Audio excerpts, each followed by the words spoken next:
Добрый день, уважаемые зрители нашего канала. Сегодня мы вам расскажем о проблемах ML164. Как правило, это машина Дорис заднего сама. Запускаем наш Акцентрик, ждем подключения. Частые проблемы из-за того, что туда попадает влага, и он начинает глючить. Задняя дверь, автоматика задней двери, открытие, закрывание, опускание двери и многое другое. Выбираем нашу машину ML164.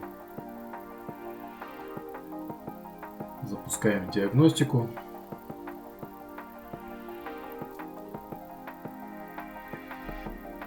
Ждем, пока в центре распознают блоки.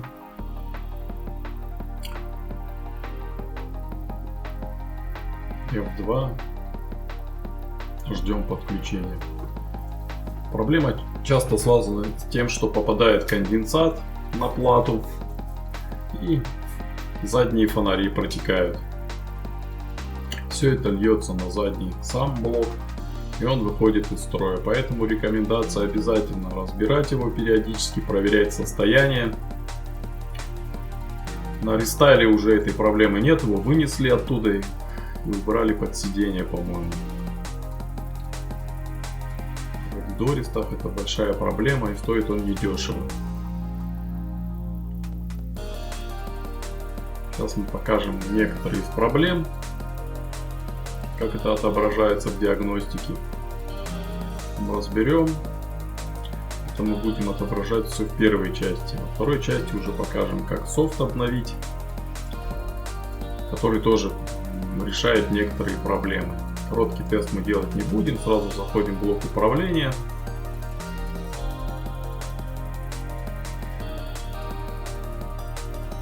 Кузов. Выбираем задний сам.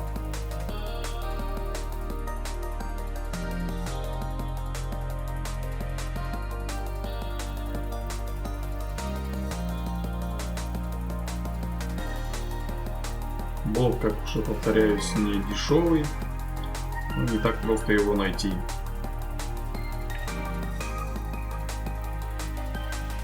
Вот мы видим частые ошибки с контактами дверей, обрыв, замыкание на массу и все такое. Актуальные сохраненные нас интересуют ошибки. Смотрим версии блока. Номер программного обеспечения нам нужен будет для того, чтобы прошивать. Ошибки у нас не удаляются. При удалении они все время остаются.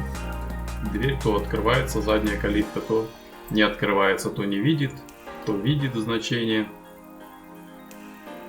В общем, сплошные глюки.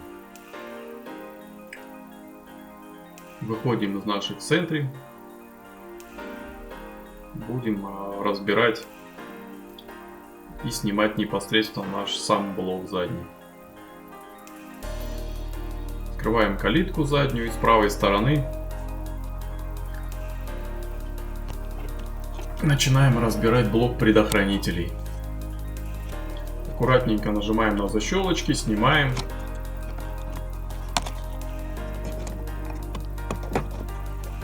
Блоки.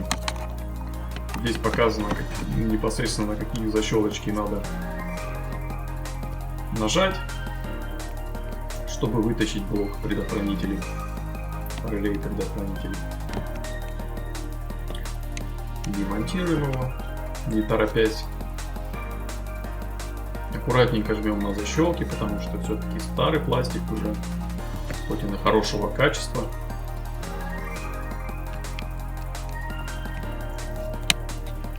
Вытаскиваем, вытаскиваем пины с него. Не все подписаны.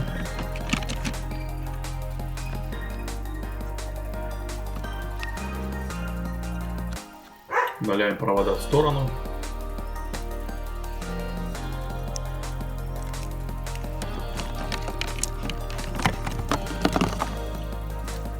Снимаем крепление. Вкручиваем крепление. Два болта под звездочку там.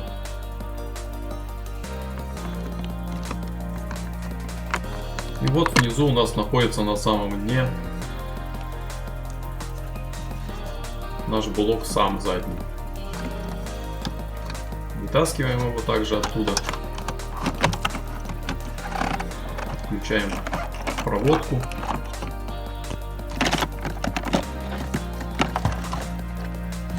Обязательно проверьте потом обратную часть на проводке защелки. Нет ли там окислов на самих контактах, на разъемах, на всех. Если есть, значит берем спецжидкости и моем. Я пользуюсь Liqui-Moly. Можно сначала Абра какой-нибудь там взять, почистить. Ну, хорошие жидкости просто дорого стоят, так как контакт 60, контакт 61, та же Liqui-Moly, они все там от 1000 рублей стоят. Вскрываем защелки нашего блока аккуратненько и внимательно осматриваем блок. И что мы тут видим? Мы видим попадание воды и окислы практически на всей плате. С наружной части еще это не так сильно заметно, да, что вроде бы ничего, немного на самом деле. Но если плату целиком вытащить, на разъемах тоже защелочки отщелкиваем. Держим за плату, потихонечку ее на себя тянем. И отщелкиваем защелочки. Вытаскиваем полностью плату всю из корпуса. Делаем это не торопясь, не ломаем защелки.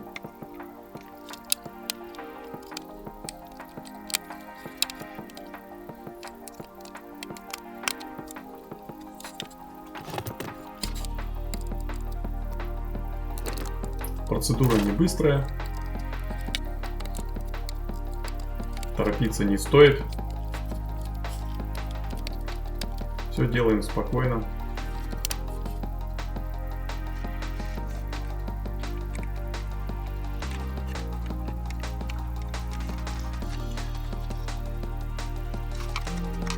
Вытаскиваем плату.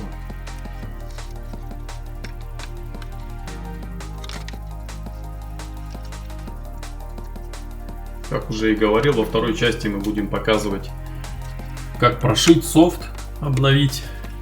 Иногда тоже частенько помогает пролитие софта и пропадают глюки на плате. Но для начала нужно убедиться, что у нас плата исправна. И вот здесь мы видим весь ужас того, что попадает конденсат и водичка туда. Элементы сильно страдают, отгнивают. Нужно все это промыть хорошенько, просушить и проверить все элементы. Что-то нужно прозвонить.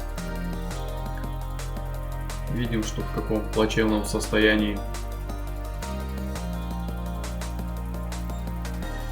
Причем плата уже давно, похоже, в таком состоянии, но проявляться стало не так давно, всего пару недель начались глюки.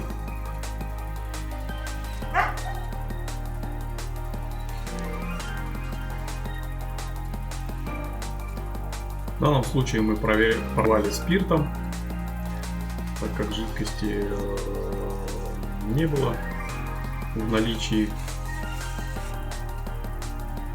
Решили спиртом промыть это дело мягкой зубной щеточкой, не давим сильно, очень аккуратненько, потому что элементы некоторые могут отбить, ножки или еще что-то, вы просто их отломаете до конца, и потом будет трудно увидеть, что откуда отломилось.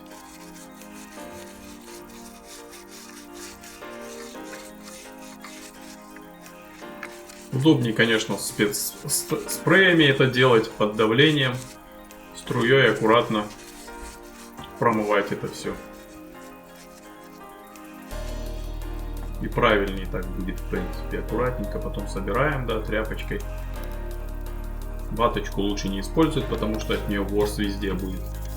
Тряпочка, которая впитывает, потихонечку вот так собираем, да. Обязательно потом нужно сжатым воздухом аккуратненько под низким давлением продуть и высушить плату.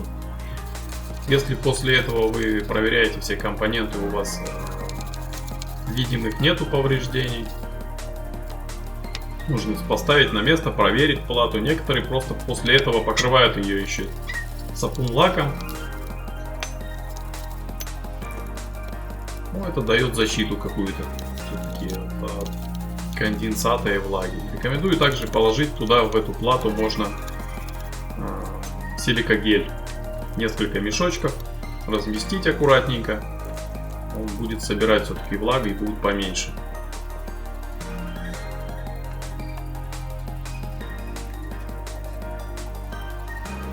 Ну, процедура, как я уже говорил, не быстрая, внимательно надо все это промыть, просмотреть лупой.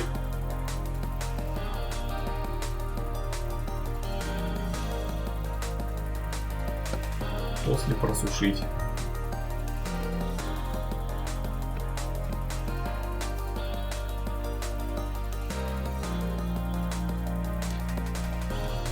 Влага, как я уже и говорил, попадает частенько из-за текущих фонарей, негерметичности. Ну и калитка зимой открывается. При перепадах температур у нас конденсат весь стекает туда вниз и попадает на плату как раз.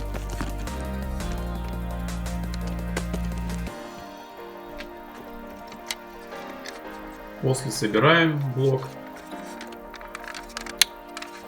Все защелочки обязательно проверить, чтобы защелкнулось. Вот в коробке есть места, в принципе, силикагель можно положить.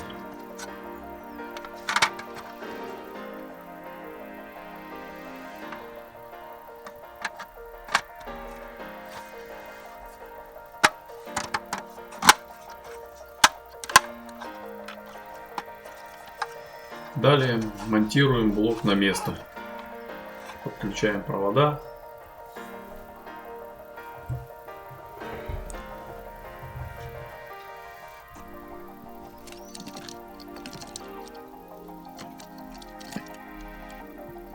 Не торопясь, внимательно смотря, что куда подключаете. Потому что некоторые разъемы похожие, силу не применяем, они все садятся четко на свои места, защелками.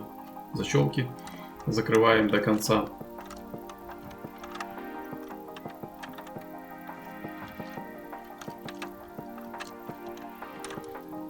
Также хочу сказать, что мы открыли группу ВКонтакте.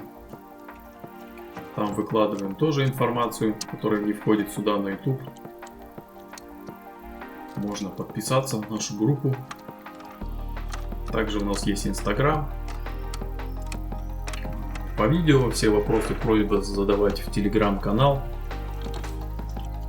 Пишите комментарии под видео, это помогает продвигать наше видео и знакомить вас с новой информацией. Как уже и сказал, далее у нас будет вторая часть, потому что видео длинное. Будем в нем прошивать наш блок, обновлять софт, используя Sentry 16 с подготовленным оффлайном.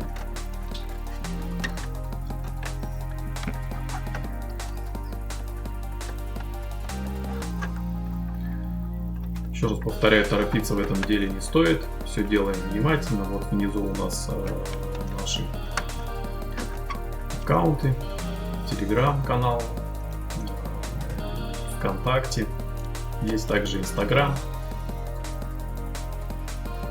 Сверху на YouTube на главной странице там есть ссылки, можно нажать и сразу попасть туда. Телеграм-канал находится под видео, под каждым видео там есть ссылка на телеграм-канал, где можно задать вопросы, написать практически в любое время суток, получить быстро ответы. Большая просьба перед тем, как писать в Телеграм, ребят, напишите комментарий под видео, поставьте лайк, не ленитесь, мы делаем для вас работу, показываем вам все. Я думаю, что это полезная информация для многих будет. Тем более, такую работу, например, по чистке заднего сама, вы можете сделать в целях профилактики сами, не обращаясь в мастерскую.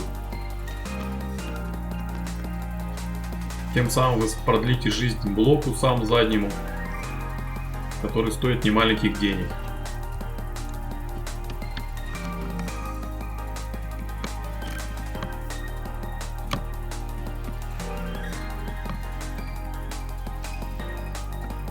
Разбираем внимательно все.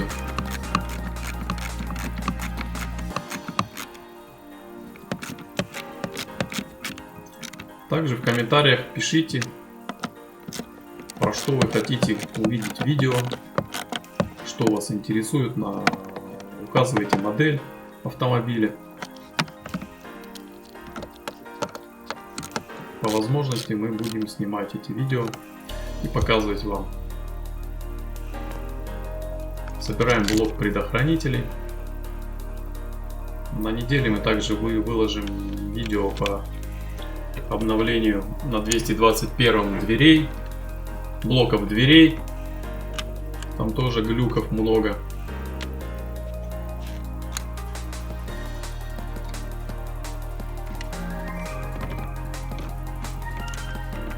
Подписывайтесь, ребят, на канал. Пишите комментарии. Это важно, так как это помогает общаться с нами и давать вам информацию. На этом мы будем заканчивать наше видео. Блок собрали, ставится на место. Здесь мы показали, что в нем присутствовали ошибки. Также как его можно самому снять, разобрать, почистить, помыть, высушить и тем самым продлить жизнь заднему саму. В следующем видео мы будем показывать, как прошивается блок и устраняются проблемы. И блок сам будет дальше жить и работать. Вполне нормально себя чувствует. Спасибо всем за внимание. Еще раз повторяю, подписывайтесь на канал, ставьте лайки, пишите комментарии. Ждите следующего видео. Всего доброго.